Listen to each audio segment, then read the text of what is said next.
Well, actually, I learn something new every day still, even though I'm retired. I just learned today that Richard can play the piano. I never knew that. I think you were misinformed. Well, no, I thought it was pretty good. Of course, you're talking about a guy. When I was in high school, I was in a band for a short time, or junior high, and I really didn't get into band much. I had no musical talent whatsoever. Finally, the teacher put me on the big drum, the bass drum, I guess you call it, and he'd point at me when I was supposed to hit it. So that was the depth of my musical talent. I've always kind of envied people who had some musical talent. Before I start out, I wanted to tell you a story. Speaker, I won't talk too long. That's the reason I have my watch down here. Nobody wants to hear anybody talk too long. And I always like to tell a joke, because at least that's one part of the speech maybe somebody will like. Richard did tell me beforehand that now I was retired, I could just say whatever was on my mind. My wife always claimed that I did that anyway, so I don't know. Maybe Wesleyan could shed some light on that, or Tannio. But anyway, back to my story. There was this young couple living on the street, and one day the wife comes to the husband, and she says, "Could you fix the roof? The roof's leaking. You think you could fix that?" And he said, "What do I look like, Mr. Handyman?" And she kind of shrugged it off.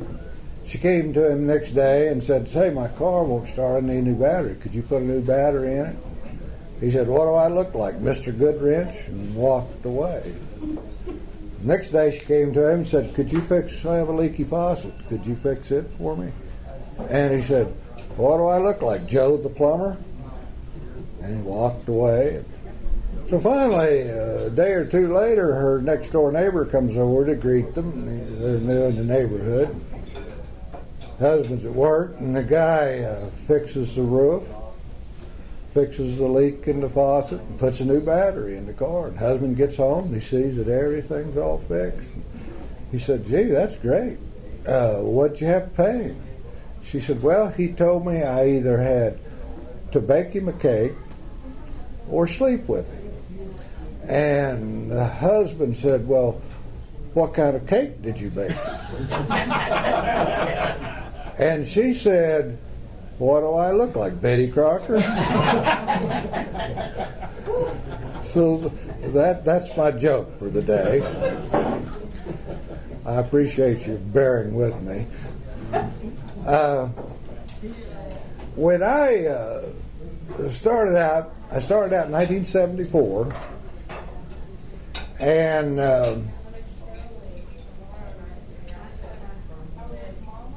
I was in 40 years, and I think 40 years and a month, or maybe 2 months, I think. And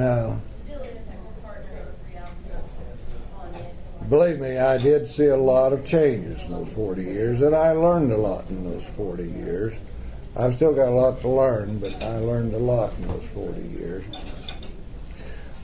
I remember when I first started, a funny story I thought, it's kind of funny. The older lawyers ran, guys like, I don't know, remember Eldred Harmon, Alvin, old Vic Bailey, who's still practicing. He's probably 90 years old down in Fairview, and those guys.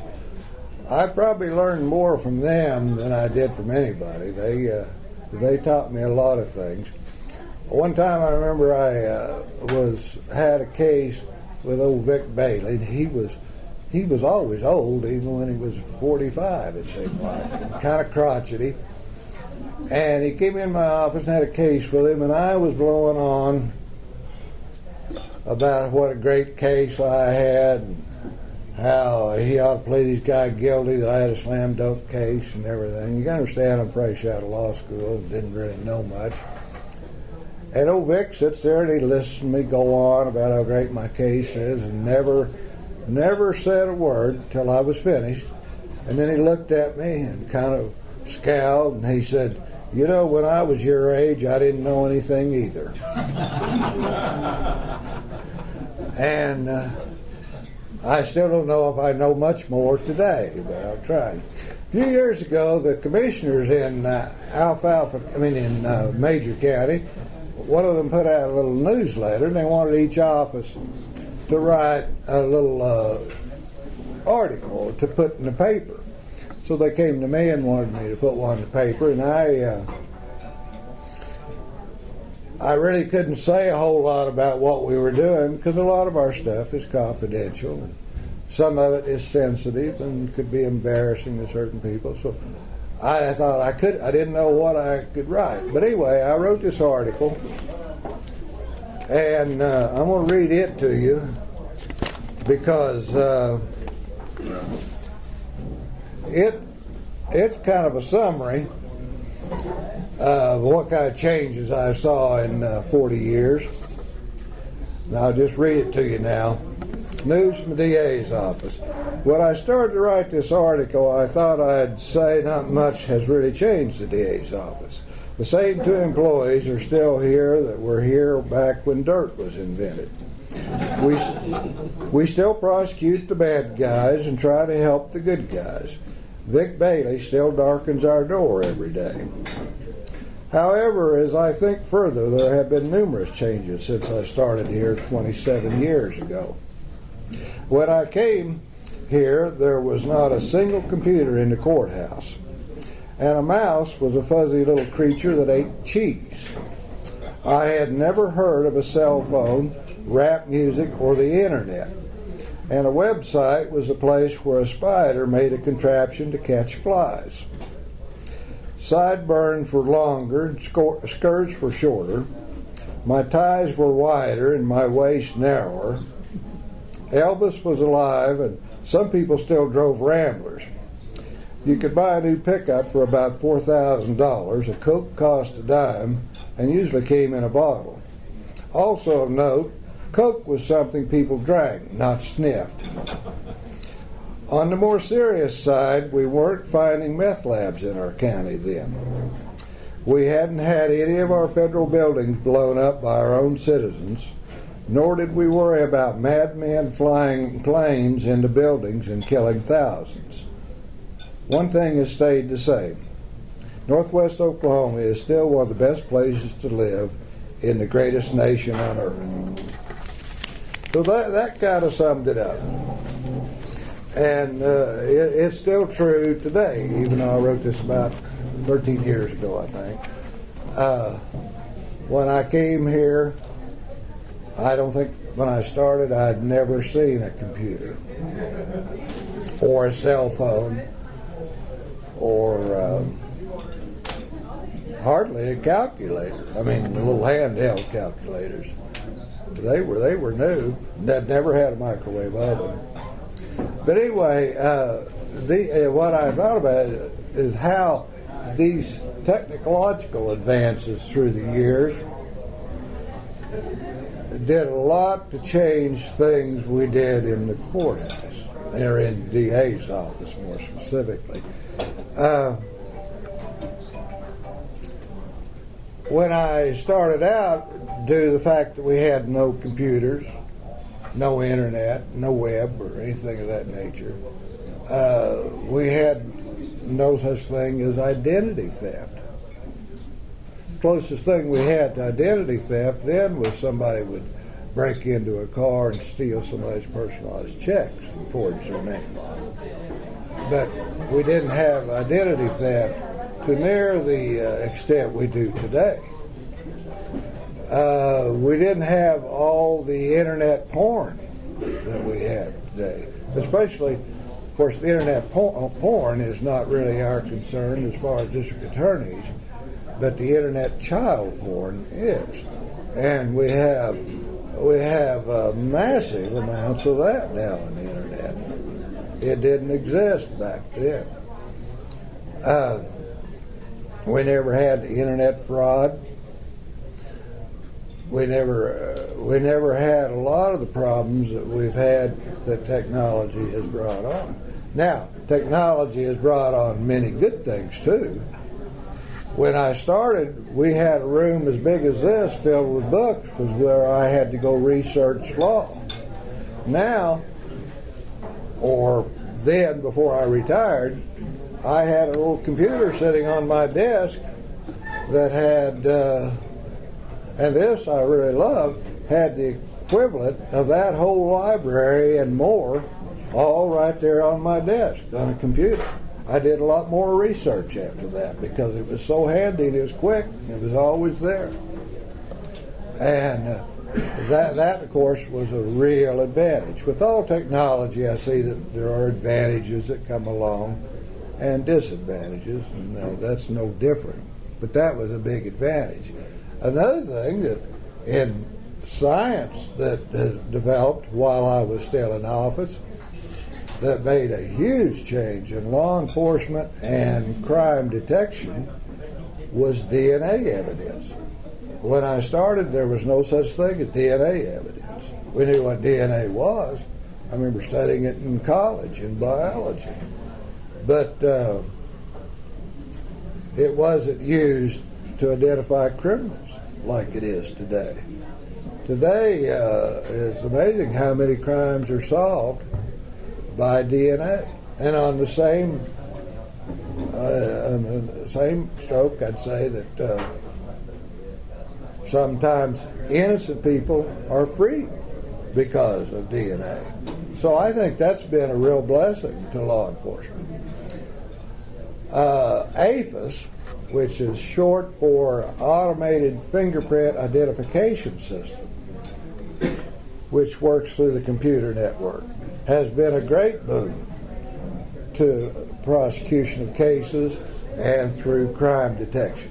Because when the police find fingerprints on an object at a crime scene, they can go through AFIS, and if those individuals' fingerprints have ever been in AFIS, they can find out who that person was just by looking at those fingerprints.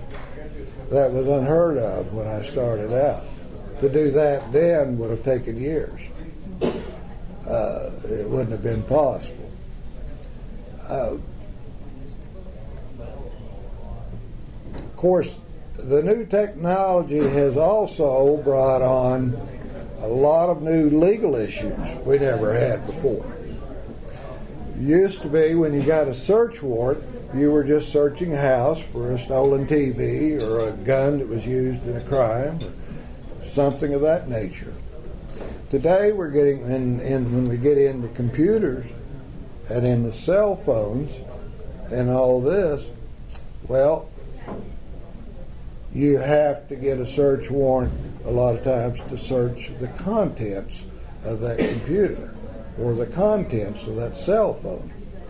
But by searching the contents, for instance, of a cell phone, it's amazing how many times crimes are solved that way.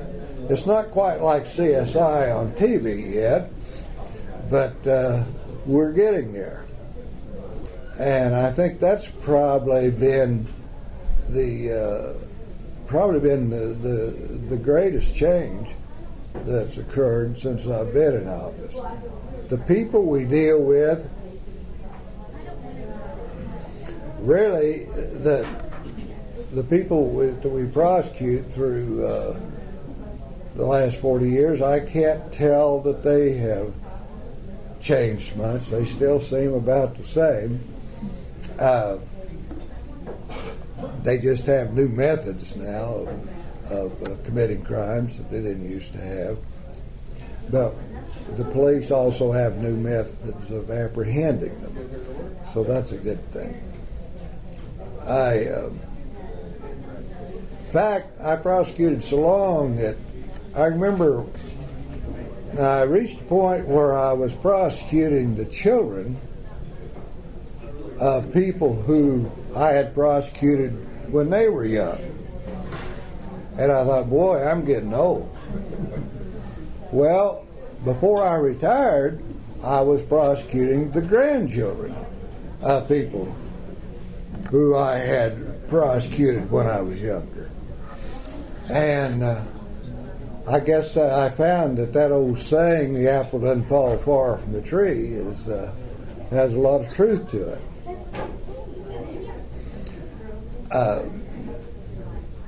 It's really, of course, it's kind of depressing when you think about it, but it is the truth. I see a lot of that.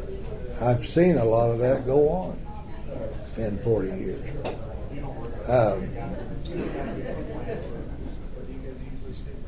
One thing I learned a long time ago about rehabilitation is that most rehabilitation, you can have counselors, and that helps. I'm not knocking counseling. I'm real big a lot of times on using counseling and treatment programs and all. But the biggest factor, I believe, in people's rehabilitation is just the fact that they eventually grow up. I know people in this district, and I would never name them, who are teachers, businessmen, lawyers, police officers, people in all walks of life, good people that are raising families, working hard, paying their taxes and so on, that I prosecuted when they were about 18 years old because they did something stupid. I didn't rehabilitate them. I don't think the court rehabilitated them. What rehabilitated most of them is that they grew up. Some of them never do, and those we still have. But a lot of them do grow up. Another problem that we seem to be facing more and more as we go along today, and I'm not facing it now, but Chris Boring and Rhett West Lane and those people will be, and that is the fact that we cannot afford, we don't have enough prisons in Oklahoma to send every felony offender to prison. If we did it, we'd have to build a dozen more prisons, and believe me, you know who would pay for them? It'd be you all and me. So there has been more of a change. I've noticed this a lot with methamphetamine offenders, which we have hundreds of in this district, is to try to get them into treatment and hope it helps, because that's a lot cheaper than sending the DOC. And the truth is, DOC just doesn't have room for all of them. It's kind of become a consensus of the DAs across the state. I mean, when we talked at our meetings, that the main purpose of prisons, well, now Bill Johnson here is kind of an exception. It does, I think, does some work towards rehabilitation. I really do. It has a better success rate than most.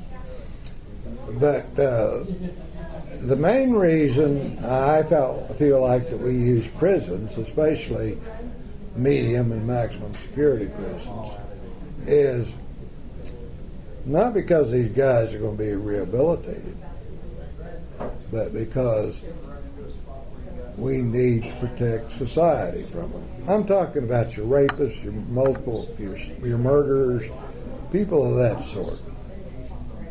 You know, your Timothy McVeigh's.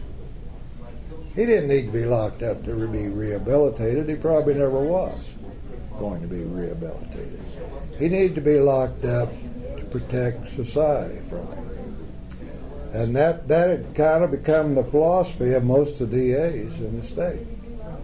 And I don't know if that's good or bad, but that's kind of the way it is. And one other thing I want to mention before I quit, there's been a big change in criminal prosecution since I started that I was really pleased to see, because it's a big thing to me, and that is the inclusion of the victim in the prosecution and the judicial system process. We now have a Victim's Bill of Rights in Oklahoma. That didn't exist when I started. Victims now, it was always my policy before I made a plea bargain, especially on any violent crime or anything like that nature, to never finalize that plea bargain until I had talked with the victims. On many crimes, I made victims a part of the plea bargaining process as we went along. And that meant a lot to them. And it gave them a voice.